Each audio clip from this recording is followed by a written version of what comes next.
that blood on the ground before you? Are your ears bleeding? Yeah, really? She rejected me with some wishy-washy bullshit about how she was confused because she felt so close to me and valued my friendship so much, and how guilty she felt for leading me on. I knew that wasn't the whole story, but thought, fine, I'll take it and move on. Yeah, one time when we'd both been drinking, I said some heated things about how dangerous her patterns with men were. I was a little worried she'd blow it out of proportion in her head. All the drugs she was doing can make you feel like you're living in a DeLorean tragedy. By the way, DeLorean tragedies are still held in high regard for innovation in language and motifs. They are also known for overwrought emotions leading to catastrophic outcomes. Yeah, the girl seemed terrified. The merc was beyond caring what happened to his mortal coil. It was a no-brainer. Go ahead. And mine too, he thinks. But keep on. This must be done.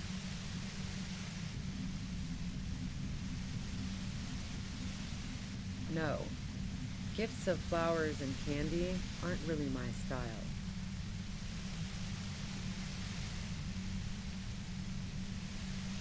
So now I'm leaving revolutionary symbols around? Come on. I never did understand why, when someone dies, a hothouse's worth of flowers has to die too. No, I did not.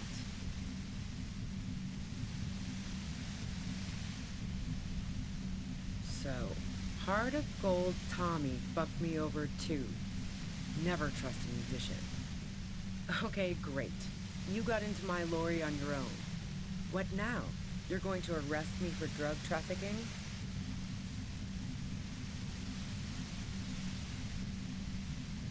Man, it's to get away from all that murderous shit that I left Jamrock, my previous employer, for the Union. She deliberately avoided naming the mob she worked for. You might be able to find this out later. I got lucky being a dispatcher. Never had to do any of the really dirty work myself. This gun has only been used for self-defense against serious scum. There. It's going to be easier to reach the machine now.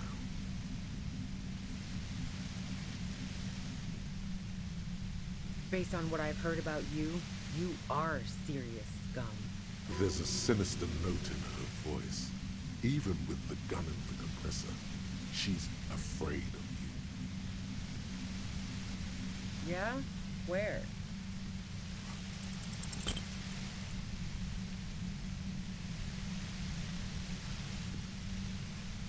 The violet-white noise becomes even more overwhelming closer to the compressor. Feels like your brain is swelling up in your skull. Officer, are you okay?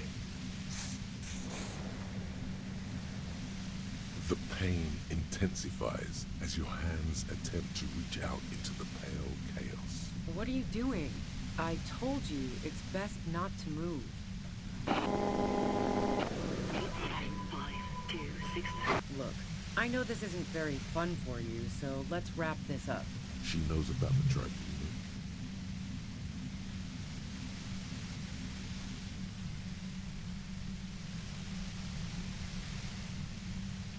She eyes you warily, as though gauging your sincerity. It's okay. We just want to... All right, don't kill yourself over it.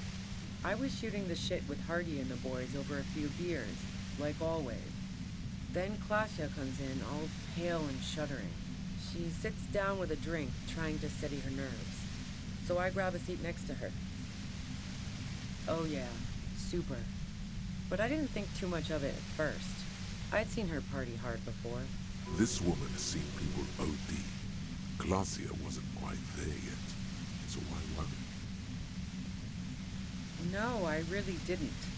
She's not that easy to read. I just assumed she'd done too much blow. It wouldn't be a first for her. But no such luck. She was in some deep shit. She asked me to come upstairs. The merc she'd been going with was lying on the bedroom floor, dead. I knew she couldn't get the authorities involved, so yeah. You made it look like he'd been hanged.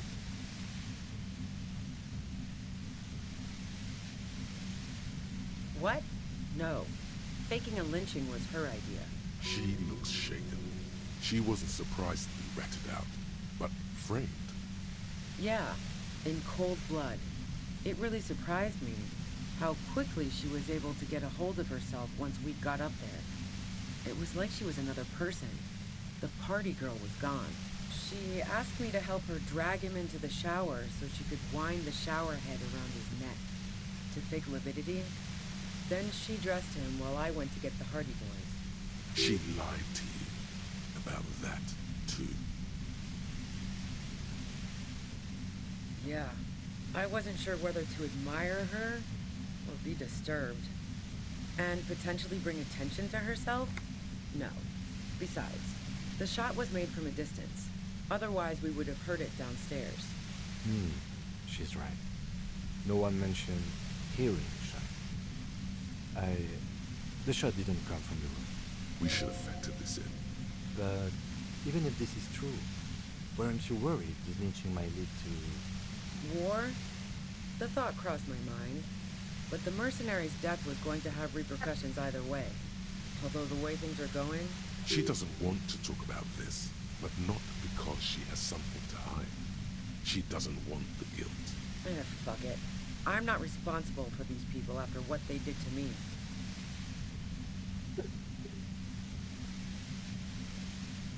How should I know?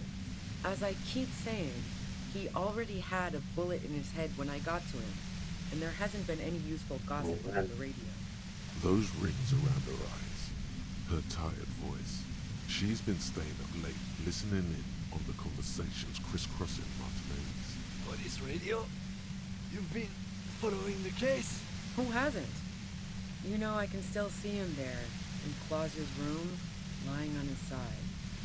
He was still warm, but the bluish light coming through the broken window made him look as though he'd been dead for a good long while. I saw you roll into town. I wasn't about to stick around for questioning by a goddamn La Puta Madre agent. So this is what she was scared to tell Titus. This cop, that strange, distant fear is getting close now. It's a fear of yourself. Yes, you. Everyone says you're his peon, his human can opener. Through the sudden sharp pain in your head, you hear the lieutenant mumble something to himself. Fucking hell. And why me? You hear through the white noise. It's especially bad suddenly. Felt like a vein exploded.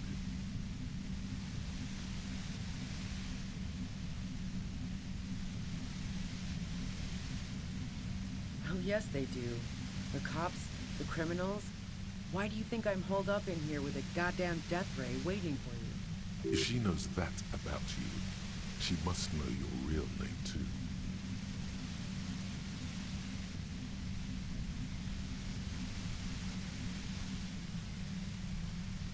Harry Dubois. One corrupt motherfucker with a disco pants and a funny tie. Agent to La Puta Madre. All of this just means that you're effective. Criminals know you and are scared of you. I don't know. Sounds pretty convincing to me. Is that a joke or a threat? I'm guessing both.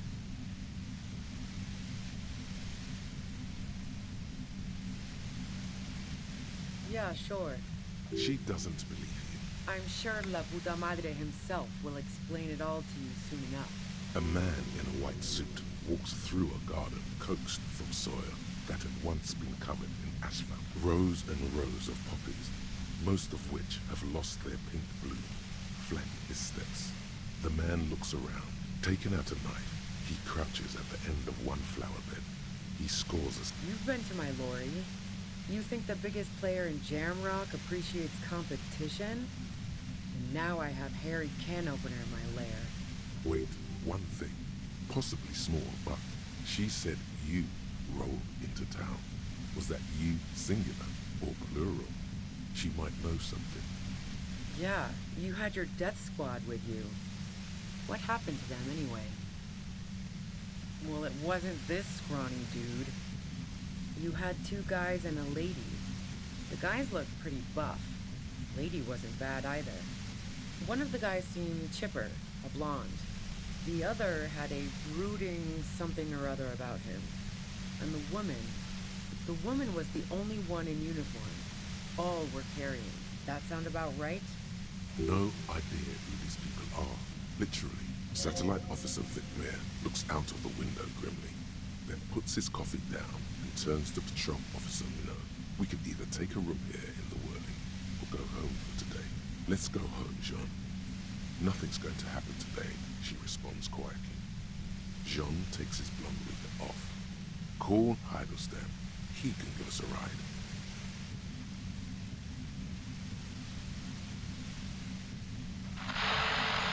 Friction, lock. Fantastic. I've got to get on the road. Then you can go find your friends. Unless you have anything pressing to ask me. Tribunal is an awfully fancy word for what they're going to do.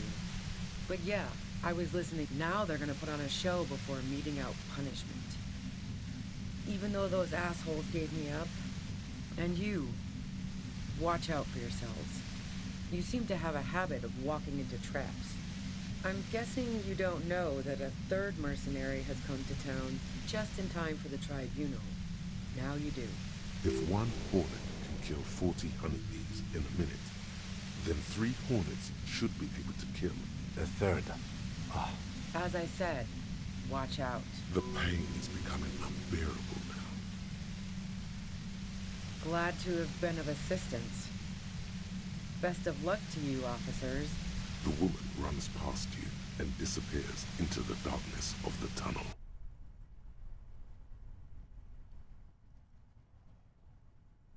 oh. All things considered, it could have gone worse. No, I don't think she did it. She's someone else's case now. It's too late now, anyway. She's gone. Now we have to come up with a really good excuse for why we walked right into a trap like that. This isn't going to look good in the report. Her tent. Maybe there's some... Tremble. The time is now. Taola. Time for the show. For Taologu Theodos. Xeno Zau. Yes, you spoke the words of the Palindropos and the houses of Pericarnassus. Items, the face of the woman fractured.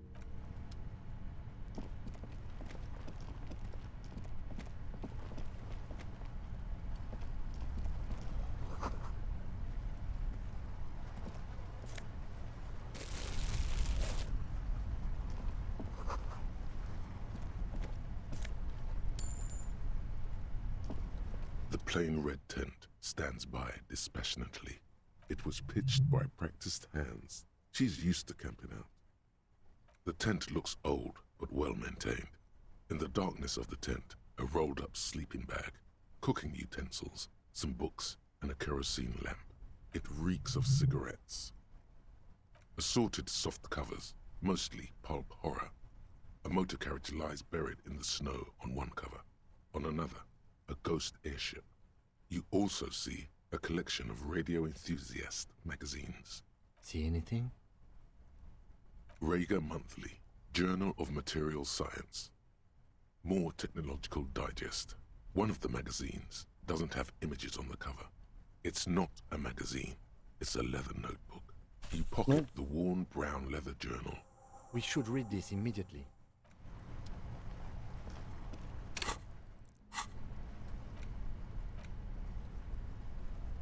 A thick journal. The cover is worn like someone used to carry it around in their back pocket. It's made of full-grain leather. The lower left corner of the back cover sports an embossed brand name, Schneller. Schneller is a stationery brand from Gottwald, beloved among architects and engineers. She's got good taste and must have taken whatever she recorded here seriously. The journal falls open. About 2/3 of its ruled pages have been filled. The large cursive of someone who writes quickly and confidently, perhaps too confidently. Many phrases and even paragraphs have been crossed out, with tiny corrections scrawled above and in the margins. It's a mix of logistical notes, diagrams, and personal reflections, all dated. It's good she left in a hurry. We could learn a lot from this. Hard to tell exactly. It's mostly noted down in code. Looks like contact information, quantities, directions. There could be useful information about local operations in those notes. We have a junior sergeant at my station who's good with codes. I can give this to her after we finish this. Esoteric radio technology.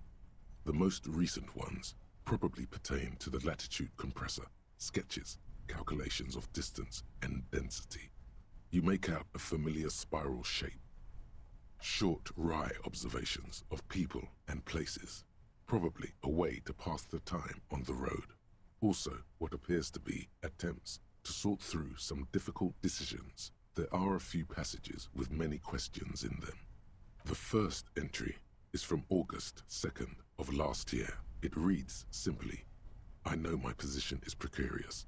All I can do is make myself as useful as I can while looking for a way out. Remember, no one is indispensable. Nothing on March 4th. March 5th, though, well, that's bound to come back and bite me in the ass. I'm bad at this. Loyal to a fault. But that's another matter entirely. You have no idea what she means. These are personal notes. Don't expect to understand all of it. That name isn't mentioned as far as you can tell. Small wonder. Would you talk about La Puta Madre in your journal? You do see an M, though. La Puta Madre.